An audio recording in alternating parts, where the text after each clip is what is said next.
faire encore. Je vais faire encore. Alléluia. Il guérit les malades, il ressuscite les morts. Il est vivant pour toujours, il ne change pas. Dieu va faire des miracles, des miracles. Dieu va faire encore. Je vais te bénir. Je vais te bénir. Alléluia. Il guérit les malades, il ressuscite les morts. Il est vivant pour toujours, il ne change pas. Dieu va faire des miracles, des miracles. Dieu va faire encore. Je vais te guérir. Je vais te guérir. Je vais te guérir. Je vais te guérir. Alléluia. Alléluia. Il guérit les malades, il ressuscite les morts. Il est vivant pour toujours, il ne change pas. Dieu va faire des miracles, des miracles. Dieu va faire encore. Je vais te toucher. Je vais te toucher. Je vais te toucher. Je vais te toucher. Alléluia. Il guérit les malades, il ressuscite les morts. Il est vivant pour toujours, il ne change pas. Dieu va faire des miracles, des miracles. Dieu va faire. Alléluia. Alléluia.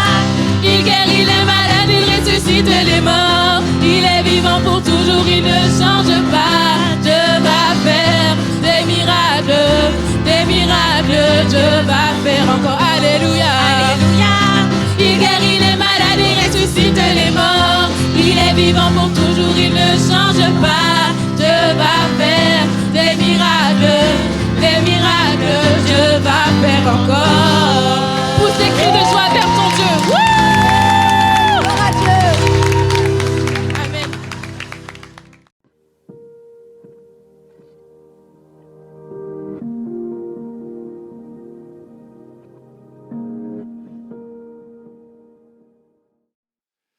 Et puis pendant que je préparais ce message, il y a un mot qui m'est revenu, mais qui n'arrêtait pas de me harceler. C'était le mot barque. Alors j'ai parcouru, j'ai laissé mon message que j'avais préparé. Celui-là aussi, il est préparé. Hein. Et j'ai étudié dans la Bible, et notamment dans le Nouveau Testament, toutes les allusions aux barques. Et Dieu m'a vraiment parlé. Et je crois que Dieu a une parole pour toi ce matin. J'en suis convaincu. Voilà.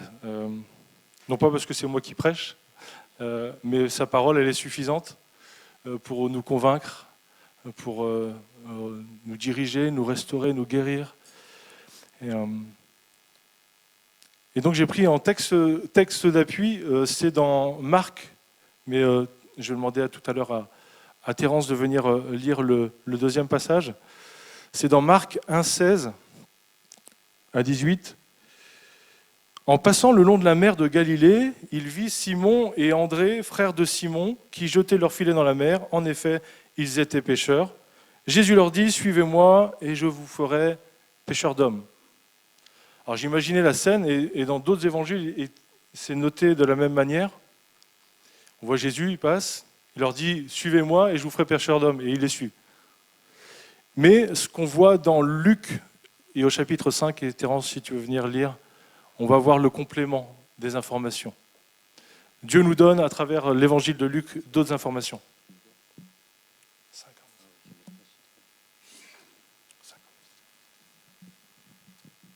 Amen. Luc 5, le verset 1 à 11. Comme Jésus se trouvait auprès du lac de Génézareth et que la foule se pressait autour de lui pour entendre la parole de Dieu, il vit au bord du lac 2 barques, d'où les pêcheurs étaient descendus pour laver leurs filets. Il monta dans l'une de ces barques qui était à Simon, et il le pria de s'éloigner un peu de terre.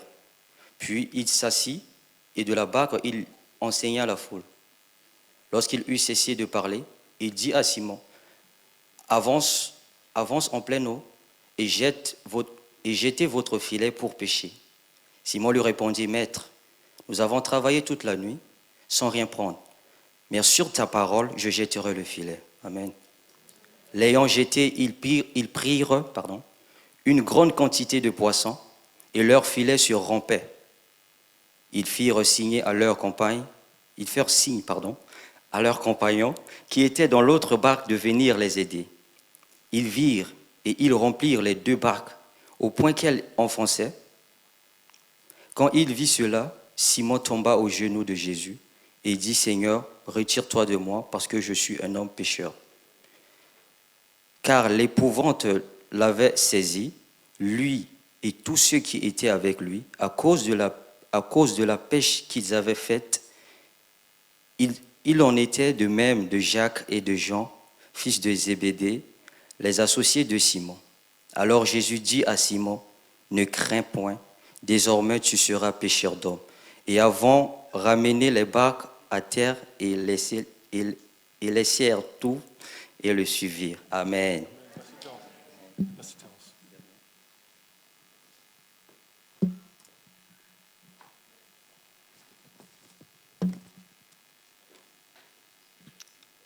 Ma première réflexion que j'aimerais vous partager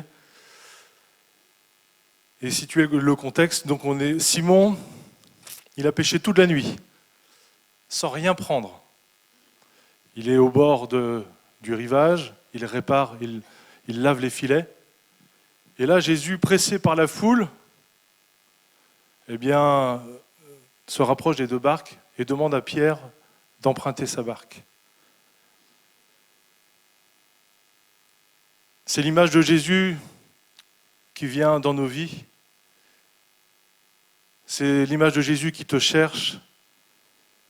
C'est l'image de Jésus qui est sur le rivage et qui cherche à monter dans ta barque. Il nous est dit plus loin qu'il enseignait les foules de la barque. Et Simon était au bénéfice de cet enseignement. Et à un moment donné, il est dit qu'il se retourne vers Pierre et il parle à Pierre, personnellement. C'est l'image aussi de ce message qui est annoncé à la foule, à nous, dans sa globalité. Mais il se retourne vers toi ce matin et il te parle. Il dit, je veux monter dans ta barque. C'est aussi Simon qui écoute et Jésus qui lui dit avance en eau profonde, jette ton filet.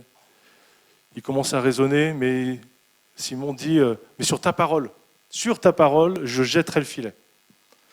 Seigneur, tu ne connais pas grand-chose à la pêche, parce que nous, on a pêché toute la nuit, on a essayé, c'était le moment propice, là c'est en plein jour, le poisson il n'est pas là, mais sur ta parole, je vais jeter le filet. Et c'est l'obéissance. Et puis là, on voit le miracle de Dieu. Et puis on voit dans les versets qu'on a pu lire, Simon tombe à genoux devant Jésus et dit « Éloigne-toi de moi car je suis un homme pécheur ». C'est la conviction de péché. On reconnaît qu'on est loin, qu'on est écarté de Dieu, mais que Dieu nous fait grâce. Et ensuite, donc là on parle du salut, ensuite c'est aussi également l'appel au service. « Sois sans crainte, désormais tu seras pêcheur d'hommes ». Tout ça dans le même récit. Dieu vient dans sa vie, il y a une conviction de péché, il y a la repentance, il y a l'œuvre de salut, et ensuite tu seras pêcheur d'hommes. Un appel à lui donner notre vie, un appel également à le servir. C'est la première réflexion que je me suis faite. Et je voudrais faire une deuxième réflexion. Est-ce que nous, en tant que chrétiens, nous qui avons donné notre vie à Jésus, est-ce que notre barque, est-ce que ma barque, est-ce que ta barque, elle est toujours disponible? C'est honnête. Est-ce que notre barque, finalement, comme on peut le voir sur cette image, est-ce qu'elle est disponible? Est-ce que finalement les circonstances, parfois, et les épreuves de la vie ont fait qu'il y a un certain immobilisme dans notre vie? On est sauvé. Et vous qui allez prendre le baptême, moi, c'est ma conception que j'avais. Lorsque je me suis fait baptiser, je suis rentré dans les eaux du baptême, je pensais que c'était fini, mais en fin de compte, c'est qu'un point de départ. Jésus est le chemin, la vérité et la croix. Nous sommes pécheurs. Et ensuite, c'est la vie. Vous allez rentrer dans les eaux du baptême et vous allez prendre cette décision et Dieu s'engage avec vous. Il sera avec vous. Je relisais l'histoire de Martha, qui est une jeune fille, enfin plus maintenant, mais enfin si, toujours, une jeune fille américaine. Mata, elle a 11 ans. À 11 ans, elle donne son cœur à Jésus. À 12 ans, on lui décèle une tumeur au cerveau. Elle va subir une opération qui va être un échec. Et à 13 ans, elle se réveille un matin, elle est aveugle. Elle tente de se suicider. Et alors qu'elle se réveille, elle dépose tout au Seigneur. Elle dit « Merci Seigneur de m'avoir gardé en vie ». Et là, comme elle dit dans le témoignage qui nous est rapporté, elle dit avoir ressenti ce jour-là la gloire de Dieu. Et comme si Dieu pleurait avec elle. Finalement, sa barque était en bien mauvais état. Et nos fois, et certainement, Dieu a besoin de réparer nos barques aussi, avant de prendre la mer. Mais une fois que c'est fait, une fois que c'est réparé, une fois qu'on a mis un coup de peinture, une fois qu'on a préparé le bateau, il nous faut partir. Alors matin, elle ne s'est pas découragée. Elle dit, Seigneur, ma barque, elle est pour toi, je veux te servir, même si je suis aveugle, même si, voilà, elle obtiendra son master dans un collège biblique et elle va chercher à s'engager dans la mission. Et en 1994, elle part aux missions au Brésil, pour les enfants de la rue. C'est beau, hein? Sa cécité ne l'a pas arrêtée. Dieu l'envoie plus tard en Mongolie alors qu'elle disait « Je n'irai jamais en Mongolie ». Et Dieu lui demande dans une vision claire de lever des serviteurs et des servantes en Mongolie pour son service. C'est ce à quoi elle a répondu. Et depuis 2013, elle fait connaître Jésus parmi les jeunes filles thaï vendues au commerce sexuel. Son handicap ne l'a pas immobilisée ni arrêtée. Et elle dit ceci, si je peux faire ce que je fais, alors vous aussi, vous pouvez le faire. Amen. Quel exemple. Dieu ne nous demande pas toujours d'être toujours en mer. Ce n'est pas ça le message et la pensée que Dieu m'a donnée. Bien sûr, il y a des temps de restauration. Bien sûr, il y a des temps où Dieu veut nous consolider, nous restaurer, nous guérir. Mais parfois, pour ma propre vie, il m'est arrivé que mon bateau soit souvent sur le sable. Souvent, il est sur le rivage. Et parfois, on dit au Seigneur, Seigneur, tu vois, il y a d'autres barques. Adresse-toi à une autre barque. Celle-là, moi, je ne suis pas prêt, mais adresse-toi à l'autre. Pourtant, elle est jolie, elle a de belles couleurs, on a des belles barques, de beaux bateaux, mais qui ne prennent pas souvent la mer. Et Dieu nous invite à reprendre la mer, si c'est le cas. Si vous avez déjà pris la mer, si vous êtes déjà sur les eaux, merci Seigneur, et vous vous envoyez encore plus loin.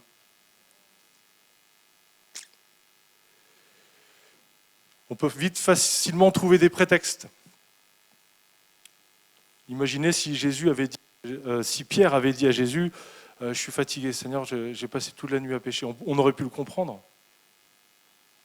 Le métier de pêcheur, c'est un métier très dur. Vous imaginez, vous avez pêché toute la nuit, vous n'avez rien pris comme poisson, vous êtes en train de laver les filets, et puis Jésus lui dit, j'ai besoin de ta barque, on y retourne. Personnellement, je ne suis pas sûr que j'aurais adopté la bonne attitude, celle de Pierre. Je ne sais pas quelle aurait été votre réponse, mais il a fait le bon choix. Il a entendu la parole de Dieu, il a entendu la vérité, qu'il a transformée, qu'il a remuée. Il a obéi à la parole de Dieu. Il a vu le miracle de Dieu. Et ensuite, il a été appelé au service, il a tout quitté pour suivre Jésus. Moi, je te prie ce matin que si Dieu s'adresse à toi ce matin, si Dieu te dit « j'ai besoin de ta barque », est-ce que tu es disponible? Quel prétexte tu vas pouvoir avancer? Quelle excuse tu vas pouvoir dire? Peut-être que tu es, comme je l'ai dit, dans un temps de restauration. Alors, Dieu te restaure et tu pourras plus tard prendre le large. Je pensais ce matin à Moïse, qui a dit à Dieu, envoie qui tu voudras. Je ne suis pas capable, j'ai la langue embarrassée, envoie qui tu voudras. Gédéon qui a dit, mais je suis le plus petit de ma famille. Je suis pas prêt, moi. C'est pas moi, tu t'es trompé de casting. Je suis pas la bonne personne à envoyer. Va, vaillant héros, va avec la force que tu as. Jérémie, qui a pu dire je suis qu'un enfant. Je suis qu'un enfant. Et pourtant le Seigneur l'appelle, il dit non, c'est toi que j'ai appelé. Il ne s'est pas trompé. Il ne s'est pas trompé dans son appel.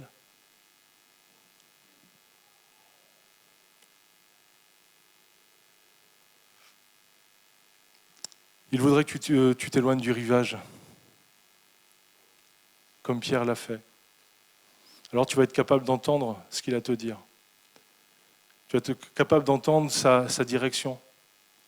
Je ne parle pas non plus d'un activisme où on voudrait tout faire, mais je parle de choses que Dieu, les œuvres que Dieu a préparées d'avance, qu'il a préparées pour toi. Et lorsque tu vas prendre le large, lorsque tu vas t'éloigner du rivage, tu vas pouvoir entendre la voix de Dieu. Tu vas pouvoir entendre ses directives. Non seulement il va parler à la foule, mais il va te parler personnellement. Et ce que nous avons besoin, c'est de pouvoir être dans son intimité avec lui. Tu as besoin chaque jour de ta vie, d'être dans son intimité, de le rencontrer.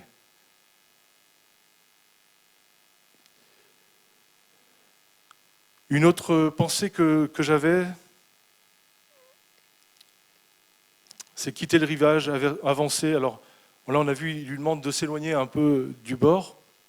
Alors qu'il s'éloigne, Pierre, il s'éloigne, il n'est pas trop loin du bord. Et puis, Jésus se retourne vers lui et dit « Avance en eau profonde ».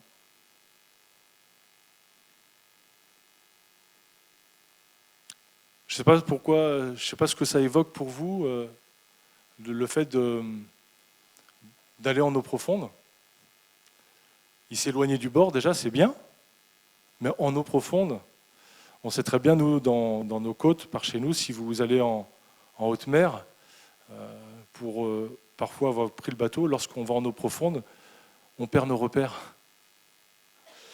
Et des fois, il nous arrivait de prendre le bateau, mais de ne plus savoir quel port où on était. Es-tu prêt à quitter la plage? Es-tu prêt à quitter ta sécurité, ton confort, tes raisonnements? Il nous est dit que Pierre, il va tout laisser avec ses compagnons. J'aimerais vous passer une courte vidéo. Samuel, tu feras attention au volume, s'il te plaît.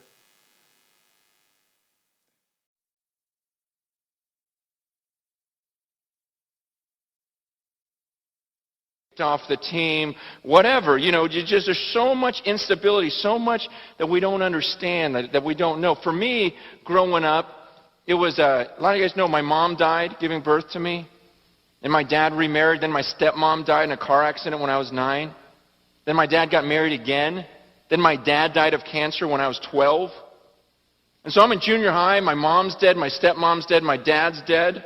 The only close relatives I had were my aunt and uncle, George and Sandra. And then when I was in high school, they got in a fight, and my uncle George shot and killed my aunt, and then stuck the gun to his own head, killed himself. So I'm 16 years old, and this is life to me, going, man, what's next? Everything seems to be falling apart, and we get a little worried, we get a little scared. And this is what Christians do, they try to serve God, but then things get a little rocky. And things get a little unstable, and so we go, okay, that was nuts. I don't want to live like that. Let me hold on. And this is your routine.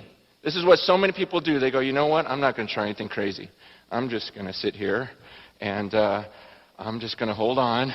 And this is what you look like. You just go.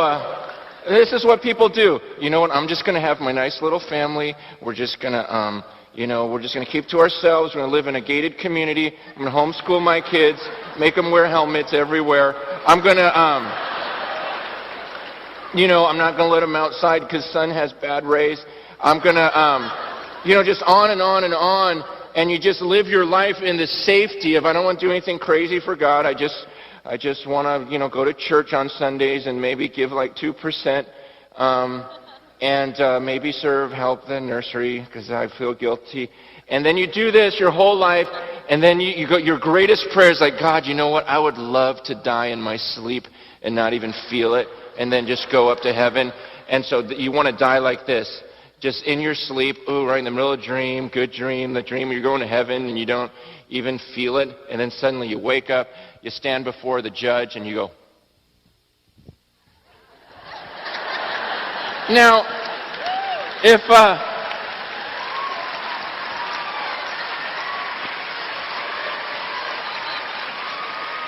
could you imagine watching the Olympics, you know?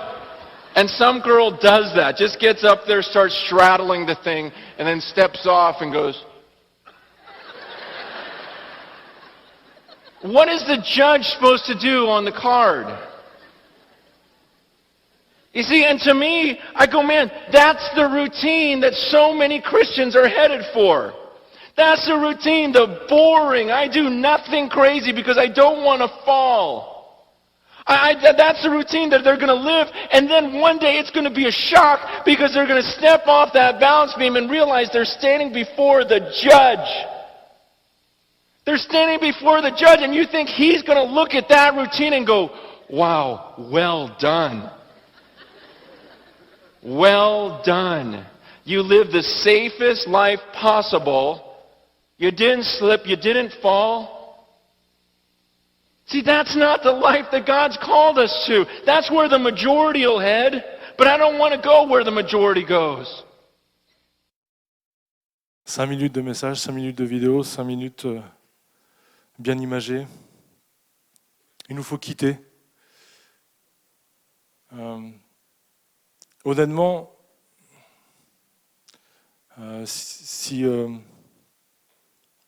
un an auparavant, j'aurais pas pu prêcher ce message. Pourquoi ? Parce que j'aurais pas pu prêcher le fait de tout quitter. Un pasteur disait, ne prêche jamais surtout quelque chose que tu vis pas. Aujourd'hui, Dieu vraiment a travaillé mon cœur et je pense que on est plusieurs et si Dieu travaille ton cœur à ce sujet, si Dieu te disait de quitter ton travail, de quitter comme il a pu le faire avec Abraham, on le lit facilement. Abraham, Dieu lui dit, va-t'en de ton pays, de ta patrie et la maison de ton père. Quitte. Nous on lit facilement. Mais est-ce que toi, tu serais capable de dire, si Dieu te dit, quitte ta sécurité, quitte ton confort, quitte tous ces attaches que tu as là, tous tes prétextes, toutes tes excuses. Est-ce que je suis le Seigneur de ta vie ? Est-ce que si demain, comme pour Mata, je te dis d'aller en Mongolie, est-ce que tu vas te lever et y aller ? Et ma femme n'est pas là aujourd'hui, mais on s'est mis d'accord. Ma sécurité. Moi, je suis quelqu'un qui aime bien la sécurité, le côté sécure. J'ai mon travail, merci Seigneur, parce que tu m'as donné un travail, un CDI, un plan de carrière, une famille, une maison. Et Dieu m'a dit, est-ce que tu es prêt à quitter ta maison ? Et 1 an auparavant, j'étais pas prêt. J'étais attaché à mon confort, à mon bien-être. Maman est là, toute ma famille est là. Si je devais quitter ici, si on devait quitter, je quitterais quelque part ma famille, mes attaches. Mais je suis au clair, je dis Seigneur, si tu veux qu'on parte, on partira. Je ne sais pas où tu en es, et peut-être que ce matin, Dieu te rappelle, peut-être ce que tu avais dit au Seigneur, Seigneur, envoie-moi où tu voudras. Me voici. Moi, j'avais dit, quand j'étais tout petit, j'avais un dessin que j'avais dessiné, que j'avais mis à côté de mon lit. Et ça m'est revenu, Seigneur, me voici, envoie-moi. Est-ce que tu es prêt à dire, Seigneur, ma barque est disponible ? Non pas simplement pour rester près du rivage, mais avancer en eau profonde, là où je perds tous mes repères. là où je perds ma sécurité, là où je perds mon confort. Alors, ne faites pas dire ce que je n'ai pas dit. Je ne quitte pas ma femme ni mes enfants. On est bien d'accord. Dieu ne me dit pas de quitter ma femme ni mes enfants. On est bien d'accord.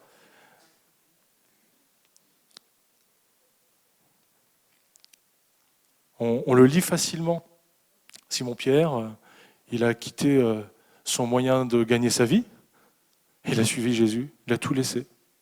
Vous relisez dans les autres évangiles, les autres apôtres, enfin les autres disciples ont fait la même chose. Ils ont tout laissé, ils ont fait confiance au Seigneur. Et même plus tard, il va dire, mais et nous, on a tout laissé, tu es sûr que tu es avec nous? Je peux t'assurer, parce que la Bible dit, que si tu réponds, si tu obéis à l'appel, si tu obéis à ce que Dieu te demande, il sera avec toi et tu verras le miracle de Dieu dans ta vie. Amen. Alors je ne sais pas si vous êtes comme moi, ce côté sécure, ce côté on aime bien que les choses soient bien cadrées. Et le Seigneur vient nous bousculer. Déjà au DNJ, tu te rappelles Hervé, j'étais prêt, mais j'avais dit oui Seigneur, envoie-moi où tu voudras, ou oui je suis prêt à quitter. Mais en fin de compte, c'était pas mûr. Mais aujourd'hui, je suis honnête devant Dieu et devant vous. Je dis Seigneur, envoie-moi où tu voudras. Que vous puissiez ce matin dire peut-être, Seigneur, oui, ma vie, ma barque, elle est disponible, je veux te la laisser. Si tu as besoin de moi pour aller là-bas, je veux y aller.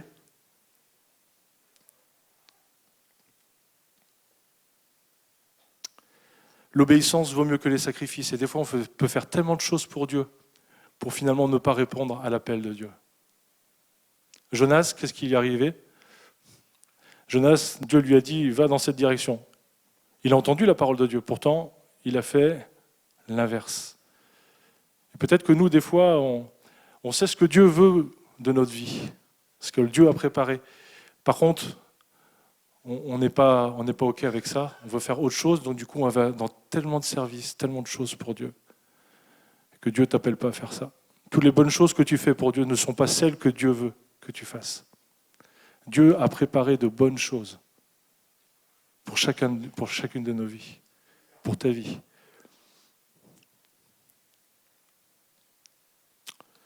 On aurait pu prétexter, comme Pierre aurait pu prétexter, Seigneur, Jésus, j'ai bien voulu prêter ma barque, je suis écarté du bord, maintenant aller en eau profonde, c'est bon. Non. Il a obéi et il a vu le miracle. Je ne sais pas quels sont tes prétextes, quels sont tes arguments. Je suis trop vieux, j'ai déjà essayé, ça ne marche pas.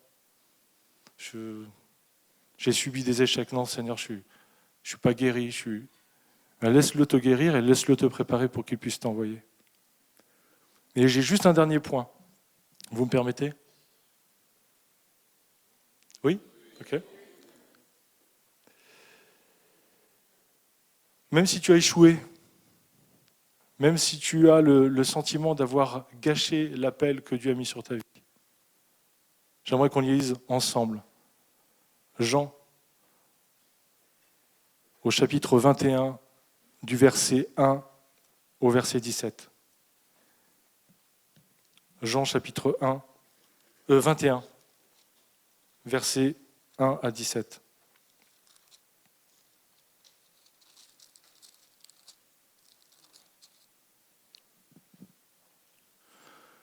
Ou est-ce qu'un des jeunes veut venir sur le devant et lire?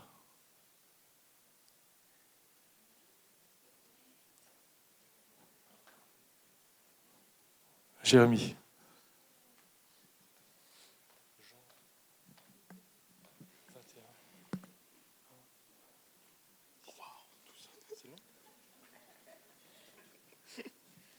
Le psaume 100. Amen. Après cela, Jésus se manifesta encore aux disciples sur les bords de la mer de Tibériade. Voici comment il se manifesta. Simon-Pierre Thomas, appelé Didyme, Nathanaël de Cana en Galilée, les fils de Zébédée et deux autres de ses disciples étaient ensemble. Simon-Pierre leur dit, « Je vais pêcher. » Ils lui dirent, « nous allons nous aussi avec toi. Ils sortirent et montèrent dans la barque. Cette nuit-là, ils ne prirent rien. Le matin venu, Jésus se trouva sur le rivage, mais les disciples ne savaient pas que c'était Jésus. Jésus leur dit, « Enfants, n'avez-vous rien à manger ?» Ils lui répondirent, « Non. » Il leur dit, jetez le filet du côté droit de la barque et vous trouverez. Ils jetèrent donc et ils n'étaient plus capables de le retirer à cause de la grande quantité de poissons. Alors le disciple que Jésus aimait dit à Pierre, « C'est le Seigneur. » Dès que Simon-Pierre eut entendu que c'était le Seigneur, il a mis son vêtement, car il était nu, et se jeta dans la mer.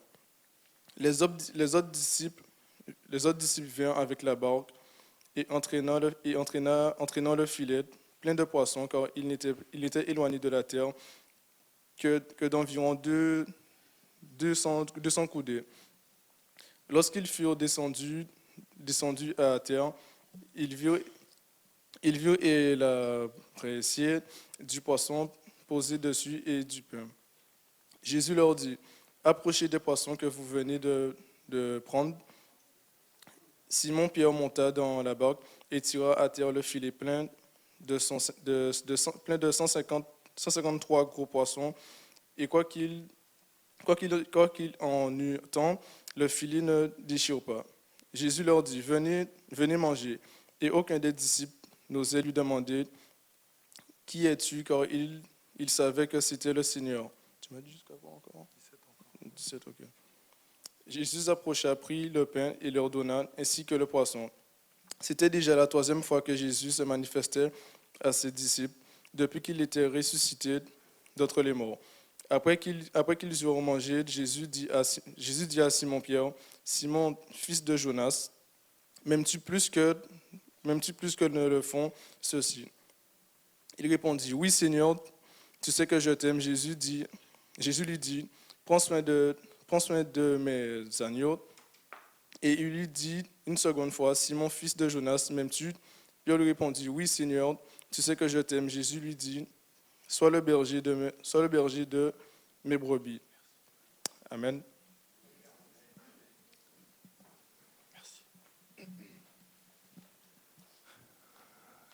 On a l'impression de retrouver la même scène que dans Luc 5.